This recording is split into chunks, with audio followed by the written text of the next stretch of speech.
அந்த துறைக்கு பொருந்தாத ஒரு அமைச்சராக முதலமைச்சர் அந்த வண்டியில போகும்போது டிஃபெண்டர் வண்டியில போனா சைட்ல தொங்கறதுக்கு மட்டும் ஒரு அமைச்சர் இருக்காரு. அதனால நம்மளை திட்டுறதெல்லாம் சகஜங்க. நாங்க தொடர்ந்து கேள்வி கேட்கிறோம். எதற்காக தமிழகத்தில் சட்டம் ஒழுங்கு சீர்குலைந்திருக்கிறது? எதற்காக பெண்களின் மீது குழந்தைகள் மீது தொடர்ந்து பாலியல் வன்கொடுமை அதிகமாகுது? அந்த கேள்விக்கு யாருமே பதில் சொல்றது.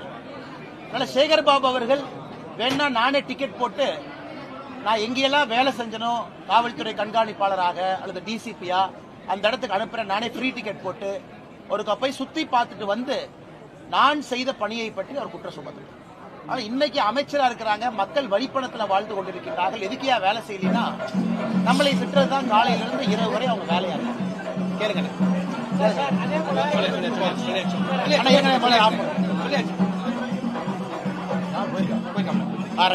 சூப்பர். கேளுங்க. செந்தில் பாலாஜி அமைச்சர் செந்தில் பாலாஜி வந்து காலையில நடந்த மீட்டிங்ல இவர் வந்து தேவையில்லாத சபதம் எடுத்து செப்பல் போடாம தெரியுறாரு. திராவிட மண்டல இனிமே செப்பலே போட முடியாது அப்படின்னு பேசிட்டாரு. சரிண்ணே, பாத்துருவனே. செப்பல் போடாம தானே இருக்கேன், ஜெயிலுக்கு போலி அல்லனே. ஜெயிலுக்கு போனா தானே தப்பு. மக்களுடைய பணத்தை தின்னுட்டு வேலை வாங்கி தரான்னு ஏமாத்திட்டு அதே துறைக்கு அமைச்சரா வந்து உட்கார்ந்துகிட்டு உச்ச நீதிமன்றமே அமைச்சரா தொடர வேண்டுமான்னு கேட்கிறாங்க. அதனால ஜெயிலுக்கு போறதானே தப்பு, செப்பல் போடாம இருக்கிறது என்னென்ன தப்பு. அதனால 2026 நீங்க பாருங்க என்ன நடக்க போகுதுன்னு. தமிழகத்துல மக்கள் தெளிவாக இருக்கின்றார்கள். திராவிட முன்னேற்ற கழகத்துக்கு முடிவுரை எழுதிட்டாங்க. அதனாலதான் முதலமைச்சர் அவர்கள் எதுவுமே செய்யாம ரிவ்யூ மீட்டிங்லாம் வைக்கிறது இல்ல. மேடையை போட்டு பிரதமரை திட்டுறதுக்கு தான் மீட்டிங். மேடையை போட்டு பிஜேபியை திட்டுறது தான் திமுகவுடைய வேலை. மக்களை போய் பார்க்கலாமே. மக்கள்கிட்ட இவ்வளவு பிரச்சனை இருக்கே, திமுக காரங்க ஏன் கீழே வர மாட்டாங்க? மேடையை போட்டு பாரதிய ஜனதா கட்சியை திட்டுவது மட்டுமே முழு நேர வேலையா திமுக வச்சிருக்கிறாங்க. அதனாலதான் சட்டம் ஒழுங்கில் இருந்து எல்லாம் தமிழகத்துல சந்திச்சிருக்குது. அனைத்து கட்சி கூட்டத்தை 5ஆம் தேதி கூட்டியிருக்காங்க. அதற்கு உங்களுக்கு அழைப்புகள் வந்திருக்கிறதா நீங்க தெரிவிச்சிருக்கீங்க. ஆமாங்க ஐயா. அதுக்கு எழுத்துப்பூர்வமாக பதில் கொடுத்திருக்கீங்க. ஆமாங்க ஐயா. எழுத்துப்பூர்வமாக கொடுப்பதற்கு பதிலாக அனைத்து கட்சி கூட்டங்களையும் நேருக்கு நேர் சந்தித்து உங்களுடைய கருத்துக்களை தெரிவிக்க. ஐயா நேருக்கு நேர் போலாங்க ஐயா. இப்ப கல்யாணத்துக்கு என்னை கூப்பிட்டு இந்த கல்யாண மேடையில் இருக்கிறோம். முறைப்படி இவங்க தான் மாப்பிள்ள இவங்க தான் பொண்ணுன்னு தெரிஞ்சதுக்கு அப்புறம் கல்யாணத்துக்கு வர்றேன். அனைத்து கட்சி கூட்டம் எது கூப்பிடுறாங்கன்னு தெரியாம எப்படிங்க ஐயா போறது? அங்க தொகுதி மறுசீரமைப்புக்கும் அதுக்கு எந்த சம்பந்தம் இல்லைங்க ஐயா. தொகுதி மறுசீரமைப்பு நடக்கும் பொழுது தமிழகத்திற்கு எந்த விதமான பாதிப்பும் வராது. அது எப்ப வருதோ வரட்டும். அது 2026 வருதா 29 வருதா மறுசீரமைப்பு. நம்ம தெல்ல தெளிவா சொல்லியிருக்கோம். விகிதாச்சார அடிப்படை பிரதமர் அவங்க சொல்லிட்டாங்க, உள்துறை அமைச்சர் சொல்லிட்டாங்க. இப்ப அனைத்து கட்சி கூட்டம் நாளை காலையில சட்டம் ஒழுங்குக்காக கூப்பிட்டோம். நாங்க போய் அறிவாலய வாசல்ல இருந்து உள்ள போறோம் செக்ரட்டரியேட்டுக்கு. நாளைக்கு காலையில பெண்களுக்கு எதிரான பாலியல் வன்கொடுமை எப்படி குறைக்கிறது அனைத்து கட்சி கூட்டம் நாங்க போறோம். ஏன்னா ஒரு திருமணத்துக்கு அழைச்சாலும் கூட எதுக்கு போகணும்னு தெரிஞ்சு போனா தான் அந்த நிகழ்வு சிறப்பா இருக்கும். 45 கட்சிகளை கூப்பிட்டுருக்காங்க, முதலமைச்சருக்கே தெரியாது. இப்ப 848 சீட்டு வரப்போகுது, தமிழ்நாட்டுக்கு வந்து 12 சீட்டு அதுல குறையுங்கிறார். அப்படி இருக்கும்போது எப்படி சொல்றாரு? நாங்க சொன்னோமா? சொல்லல. மத்திய அரசுடைய அதிகாரிகள் தகவல் கொடுத்தாங்களா? இல்லைங்கன்னா. இல்ல முதலமைச்சர்கிட்ட சீக்ரெட் டாக்குமெண்ட் இருக்கு, அதுவும் இல்ல. அதனால முதலமைச்சர் அவர்கள் எந்த ஆதாரத்தின் அடிப்படையில் தொகுதி மறுசீரமைப்பு வரும் பொழுது தமிழகத்திற்கு பாராளுமன்ற உறுப்பினர்கள் குறையும் எப்படி சொல்றாங்க? குறையாதுன்னு ஆளுங்கட்சி நாங்க சொல்றோம், குறையாதுன்னு உள்துறை அமைச்சர் சொல்றோம், குறையாதுன்னு பிரதமர் சொல்றாங்க. அதை விட முதலமைச்சருடைய வார்த்தைக்கு நம்பிக்கை அதிகமான பார்லிமெண்ட்ல முடிவெடுக்கக்கூடியவங்க நம்ம கட்சிங்க, ஆளுங்கட்சி பாஜக. தொகுதி மறுசீரமைப்பு எப்ப வரும் பொழுதோ அந்த குழு போட்டு அதற்கு நல்ல ஒரு முடிவை எடுக்க வேண்டியதும் பாரதிய ஜனதா கட்சி, தேசிய ஜனநாயக கூட்டணி. நாங்க இல்லைன்னு சொன்னதுக்கு அப்புறம் முதலமைச்சருக்கு எந்த அதிகாரமும் இல்லாதவர் சென்னையில் உட்கார்ந்து இல்ல குறையும் எப்படி அந்த கூட்டத்துக்கு போறதுங்க? அதனாலதான் தெளிவா பதில் கடிதம் எழுதியிருக்கோம். நாங்க எழுதின கடிதத்தையே ப்ரூஃபா வச்சுக்கங்க. விகிதாச்சார அடிப்படையில் ப்ரோரேட்டா பேசிஸ்ல ஒரு தொகுதி கூட குறையாம எல்லா மாநிலத்திற்கும் சம வாய்ப்பு இருக்கும். ஆமாங்க ஐயா, ஆமாங்க ஐயா. நீங்களே நியாயமா சொல்லுங்க ஐயா. ஓராண்டுக்கு முன்பு ஒரே நாடு ஒரே தேர்தல் அரசியல் பண்ணாங்களா? நம்ம ஒரே நாடு ஒரே தேர்தல் எப்ப வருதுன்னு பாராளுமன்றத்தில் சொன்ன பிறகு தப்பு சுப்புன்னு இருக்காங்க. இவர்களுக்கு மக்கள் விஷயத்தை பத்தி பேசுவதற்கு நேரம் இல்லை. இவர்களுக்கு அரசியல் பண்ண ஒரே நாடு ஒரே தேர்தல் முடிஞ்சு போச்சா, அடுத்தது தொகுதி மறுசீரமைப்பு, இது முடிஞ்சுதா, இன்னும் 6 மாசம் கழிச்சு சுற்றுச்சூழல் ஏதாச்சும் தூக்குவாங்க. ஆனால் மக்கள் பிரச்சனையை தீர்க்கறதுக்கு கூட்டம் கூப்பிட்டுங்க ஐயா. சம்பந்தமே இல்லாத பிரச்சனை, நம்ம சொல்லாத ஒரு பிரச்சனை, நாம் சொல்வதற்கு நேர் எதிரான கருத்து இருக்கக்கூடிய முதலமைச்சர் தொகுதி மறுசீரமைப்பு பத்தி சொல்றதெல்லாம் பொய்யுங்க ஐயா. அந்த கூட்டத்துக்கு எதுக்கு ஐயா போகணும்? நீங்களே சொல்லுங்க. இலங்கை கடற்படையால் சிறைபிடிக்கப்பட்ட தமிழக மீனவர்கள் படகுகளை வரைக்கும் மீட்கவே இல்லை. அதனால 3வது நாட்கள் உண்ணாவிரத போராட்டத்தில் ஈடுபட்டிருக்காங்க. தீர்வு ஏற்படுத்தி இப்ப நாம நம்முடைய மீனவ சொந்தங்களை சந்திக்க இருக்கிறோம். நம்முடைய வெளியுறவுத்துறை அமைச்சர் ஐயா ஜெய்சங்கர் அவர்கள் 10ஆம் தேதிக்கு பிறகு நேரம் கொடுத்திருக்காங்க டெல்லியில.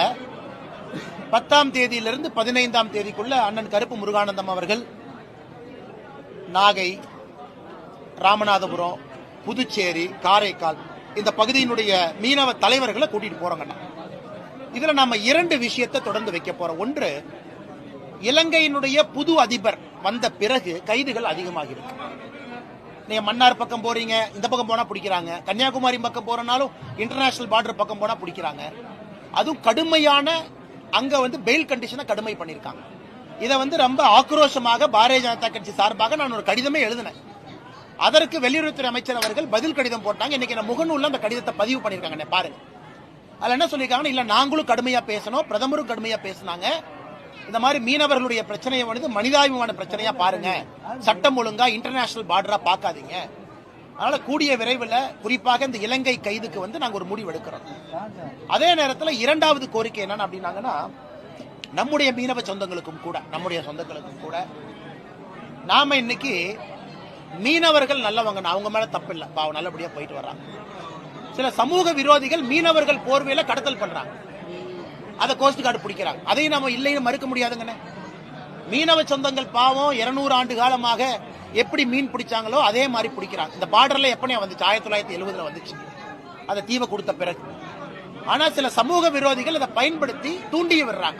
அது உண்மை. அதை நம்முடைய கோஸ்ட் கார்டு இங்க கட்டுப்படுத்தணும்.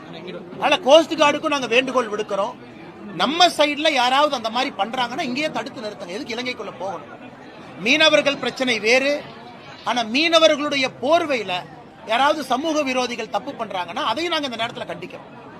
அதே நேரத்தில் கடந்த முறை மீனவர்கள் மீது துப்பாக்கி சூடு நடந்ததை பத்தி நம்ம பேசணும். அதற்கு வெளியுறவுத்துறை அமைச்சர் அந்த கடிதத்தில் பதில் சொல்லியிருக்கிறாங்க.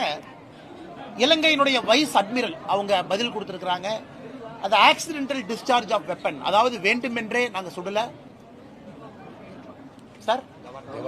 கவர்னர் சார் வந்துட்டாங்களா?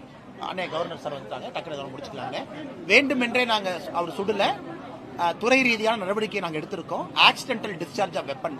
ஸோ எல்லா விஷயத்தையும் கம்பீரமா நாங்க எடுத்திருக்கோங்கன்னா, எந்த கட்சியையும் விட பாரதிய ஜனதா கட்சி தான் முடிவுக்கு கொண்டு வர வேண்டும் என்று நாங்கள் துடித்துக் கொண்டிருக்கிறோம். நல்ல கேள்வினா. இன்னைக்கு அந்த கடிதம் சமூக வலைதளத்துல பதிவுல பாத்தீங்கன்னா அமைச்சர் சொல்லியிருப்பாங்க, கடைசியா ஜாயிண்ட் ஒர்க்கிங் குரூப் இந்தியா இலங்கை, இங்க 2 அமைச்சர்கள் மீனவர்கள் பேச்சுவார்த்தை 2020 அக்டோபர்ல நடந்துச்சு. நாங்க இலங்கை பிரதமருக்கு சொல்லியிருக்கோம், உடனடியாக ஜாயிண்ட் ஒர்க்கிங் குரூப்பை இந்தியாவுக்கும் இலங்கைக்கும் உடனடியாக கூட்ட வேண்டும் என்று நான் சொல்லி இருக்கின்றேன் என்று கடிதத்தில் எழுதியிருக்காங்க. அதனால விரைவில் அந்த ஜாயிண்ட் ஒர்க்கிங் குரூப் கூட்டுவதற்கும் வாய்ப்பு இருக்குங்க. முன்னாள் அமைச்சர் ஜெயக்குமார் கூட உங்களை காலையில விமர்சிச்சிருக்காரு. அது என்னன்னே புதுசா இருக்குது, காலையில இருந்து நைட் வரைக்கும். என்னன்னே நானு நீங்களே இருமொழி கொள்கையை படிச்சவங்க முன்மொழிக்கு எதிராக கருத்து சொல்றதை பத்தி அவர் விமர்சிக்கிறாங்க. அப்படியானே? அண்ணே, நான் படித்த பள்ளியில 3 மொழி இருந்துச்சுண்ணே. நான் படித்த பள்ளியில 3 மொழி இருந்து. என் நண்பர்கள் சில பேர் ஹிந்தி எடுத்தாங்க, என் நண்பர்கள் சில பேர் பிரெஞ்சு எடுத்தாங்க, என் நண்பர்கள் சில பேர் சமஸ்கிருதம் எடுத்தாங்க, நான் தமிழ் எடுத்தேன். நான் 11வது 12வது எல்லாம் எடுத்து படிச்சீங்கன்னா அவருக்கு தெரியாதுல்ல. படிச்சவங்களுக்கு தானே அதை பத்தி தெரியும், படிக்காத அரசியல்வாதிகளுக்கு அதை பத்தி தெரியாதுல்ல, சும்மா தான் சொல்லுவாங்க. ஆனால் நான் படித்த பள்ளியில 3 மொழி இருந்துச்சு, தமிழ் ஆப்ஷனலா இருந்துச்சு. நான் தாய்மொழி தமிழ் எடுத்து தான் நான் 11th 12th படிச்சேன். வேணும்னா அவங்க போய் ஸ்கூல் ரெக்கார்டு எடுத்து செக் பண்ணட்டும். இன்னைக்கு நாம் பேசுவது நம்ம காலத்தை பத்தி பேசலாம். குழந்தைகள் அடுத்த கட்டத்திற்கு 3வது மொழி படிக்க வேண்டும் என்று பேசுகிறோம். அவர் என்னை பத்தி சொன்னாலும் நான் பதில் சொல்றேன். நான் படிச்ச ஸ்கூல் எப்படி இருந்துச்சுன்னு நான் சொல்றேன். அதன் பிறகு 26 வயசுல நான் கன்னடம் கத்துக்கிட்டேன், ஹிந்தி கத்துக்கிட்டேன், இப்ப தெலுங்கு கத்துக்கிட்டு இருக்கேன். அதெல்லாம் ஒரு மனிதன் இது ஒரு ஆர்வமா கத்துக்கல என்ன தப்பு, அதுதான் குழந்தையும் செய்யணும். வரும் எங்களை பொறுத்தவரை ஒளிவு மறைவு இல்லாம தான் பாரதிய ஜனதா கட்சி இருக்குதுன்னா, நாங்க யாருமே இருமொழி ஸ்கூல் நடத்தல. நாங்க என்ன கருத்தை சொல்றோமோ, எங்க நெஞ்ச திறந்து பார்த்தாலும் அதே கருத்து தான் உள்ள இருக்கு. சரியான